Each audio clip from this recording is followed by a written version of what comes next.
dans ce point-là. Vous voyez au niveau du monde arabe qu'il y a des deux factions ou deux ethnies qui sont en combat, une guerre. Hein, et chacun entre eux, ils disent Allahu Akbar. Les deux se tuent. Hein, et c'est ce que le président de la République a dit. Hein. Le président a dit Mohammed tue Mohammed. Oui. Donc, qui est l'islamiste? Qui est l'islam entre eux? Donc, ce n'est pas l'islam du tout.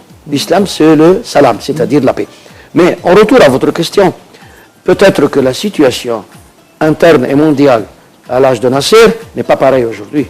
Donc, il faut regarder du point de vue mondialement, est-ce que les idées au niveau mondial, les droits de l'homme, le traitement des affaires, et, concernant les activités politiques au niveau de l'État, est-ce que la présidence peut prendre les mêmes décisions? C'est une question, parce qu'il faut comparer... Déjà, il essaye, hein. Il faut dire que le président... Il essaye, oui, mais ce n'est pas le même siècle, ce n'est pas la même situation internationale, ce ne sont pas les mêmes pouvoirs internationaux que nous voyons devant nous. Donc, il y a un changement. Ce changement nous impose à prendre des décisions peut-être un peu différentes. Mais c'est dans le même chemin, c'est de protéger notre pays. À la fin, nous avons un but, c'est de protéger la société égyptienne, d'améliorer la société égyptienne, d'améliorer la vie quotidienne égyptienne, mais quand même, il faut prendre en considération qu'on n'a pas les mêmes moyens et les mêmes outils. Peut-être qu'ils ne sont pas convenables à les utiliser.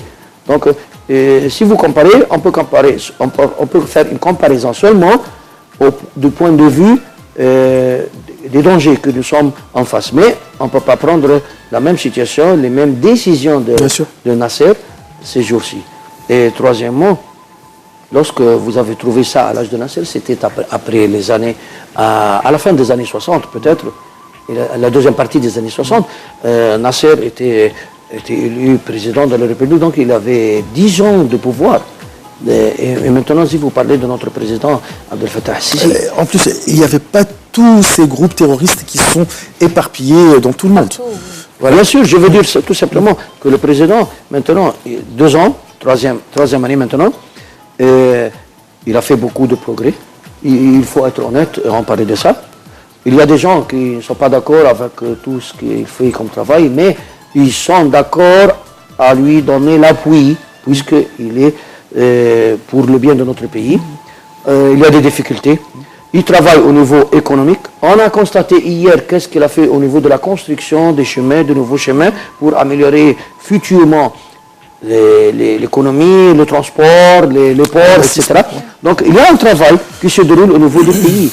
Il y a de nouveaux habitats pour les Égyptiens. Il y a un changement au niveau de la carte égyptienne. Donc il faut. C'est juste que l'homme de la rue ne le sent pas parce que les choses deviennent de plus en plus chères. Bon, moi je vais vous dire franchement comment l'homme de la rue ne sont pas. Et même le président a expliqué ça.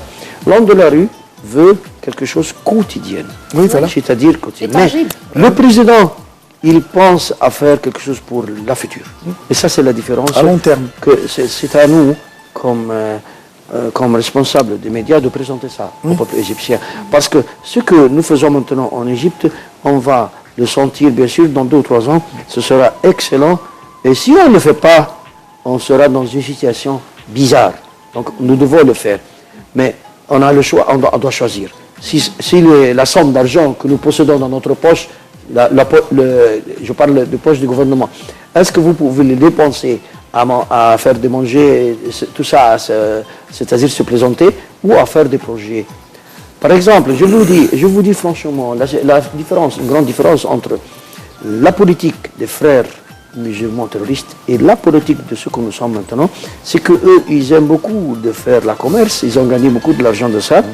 Leur métier principal, c'est la commerce, ce sont les marchandises, ce sont les magasins, les magasins des supermarchés. Du supermarché, etc. Oui. Mais de toute façon, il ne faut pas comparer parce que c'est pas... Non, maintenant, l'Égypte fait autre chose, fait des usines, des chemins, industrie, des zones économiques. Donc, il y a un changement. Tout simplement, c'est un changement. Donc, les décisions aussi, selon l'âge où nous vivons maintenant.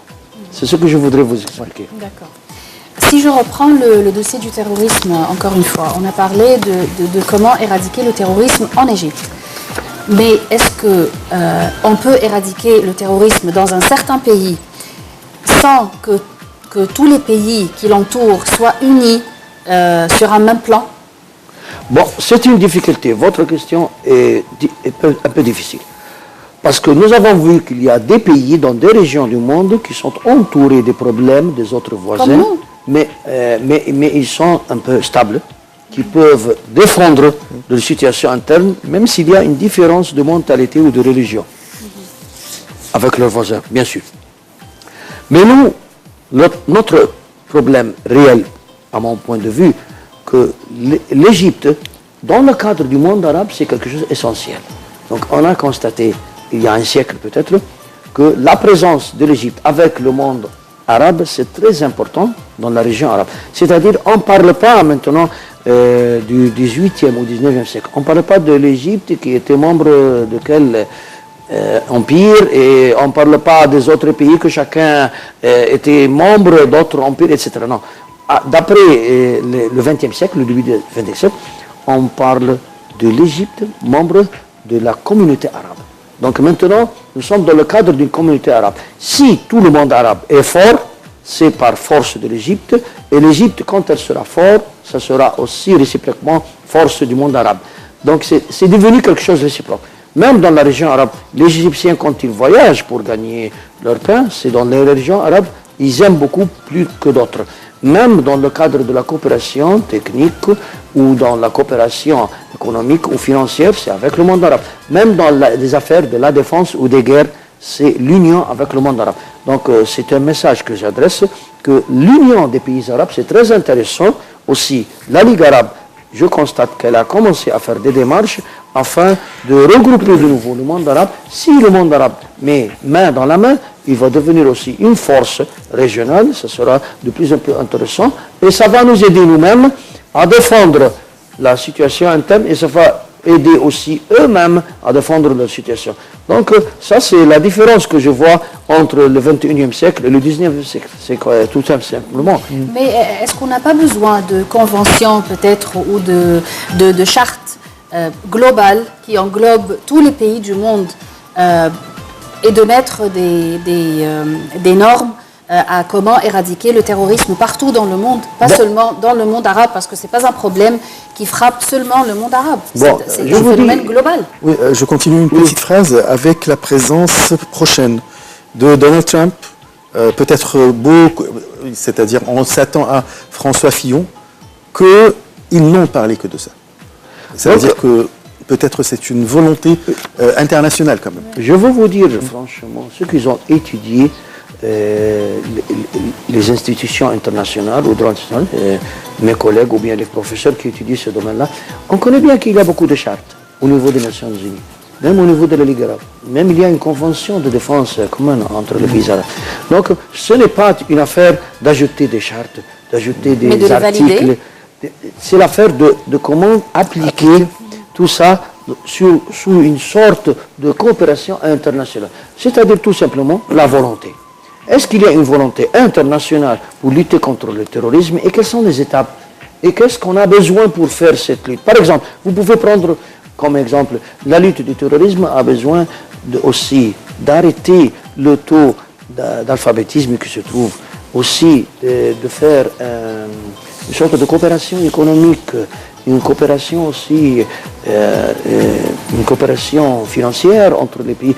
Est-ce que les pays du monde qui sont les plus riches peuvent aider les pays qui sont les plus pauvres afin d'améliorer leur vie quotidienne, afin d'éviter qu'il y aura des autres qui disent nous voulons lutter et nous voulons faire du terrorisme et nous voulons tirer ou bombarder les autres. Donc ça c'est la question. Est-ce que les grands pays du monde, les grandes puissances du monde vont arrêter de délivrer des armes aux autres qui se présentent comme des vendeurs de leur pays?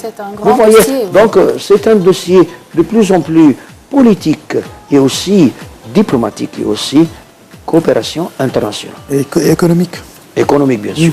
Ben, c'est-à-dire on a l'espoir de voir pour une région sans Monsieur Acha, pour moi, quand je pense dans ces points-là, je me mets à la place du terroriste lui-même. Oui. Nous avons fait des études, des scénarios chez nous à l'Académie de police. Comment est-ce qu'il pense? Et quelle est la situation qui l'a poussé à faire ça? Or, c'est celui qu'on parle, c'est celui du kamikaze ou le terroriste. Mais les gens qui ont poussé ce terroriste, comment ils ont bien choisi ou recruté celui-là? Donc, parce qu'ils ont trouvé qu'il vit dans une situation mauvaise, qu'il a besoin de faire un changement, ou bien qu'il est devenu désespéré, alors il est simple à lui prendre comme un kamikaze. Donc vous voyez, il faut penser comment les gens là, ils choisissent un ennemi contre notre pays. Et le problème qui m'ennuie vraiment, c'est que la plupart des gens qui sont ennemis contre l'Égypte sont des Égyptiens. Donc, si c'est un étranger, on peut dire qu'il n'aime pas l'Égypte, qu'il n'aime pas notre pays, mais c'est un Égyptien qui n'aime pas son pays. Donc, il faut étudier ça. À ce temps-là, moi j'invite des experts des matières sociales. Nous avons beaucoup de gens sociologiques en Égypte, socialistes, et il y a beaucoup aussi de gens qui ont fait des études de doctorat, de magistère. Ils sont invités à se présenter et étudier ces phénomènes du point de vue social, au lieu du point de vue sécuritaire. Nous serons bien sûr présents, mais quand même, du point de vue social, pourquoi ils se sont transformés comme ça? Et du point de vue aussi, la situation personnelle, c'est-à-dire les pensées personnelles.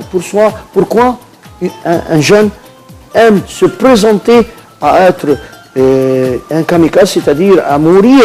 Pourquoi? Pour quel but? Au lieu d'aimer la vie. Donc c'est une étude qu'on doit faire. Merci beaucoup, Monsieur le Général, Dr Brahim Choukri, pour ces éclaircissements, ces explications concernant le terrorisme dans notre région. Aujourd'hui, avec la comparaison avec il y a à peu près 50 ans, et comment combattre ce phénomène dans tout le monde. Merci, Monsieur Ashraf. Merci, Madame Yara. Fier d'être avec vous sur le NAL TV. Merci, monsieur. Merci, Merci, Ashraf. Merci, mesdames et messieurs. Et à la prochaine.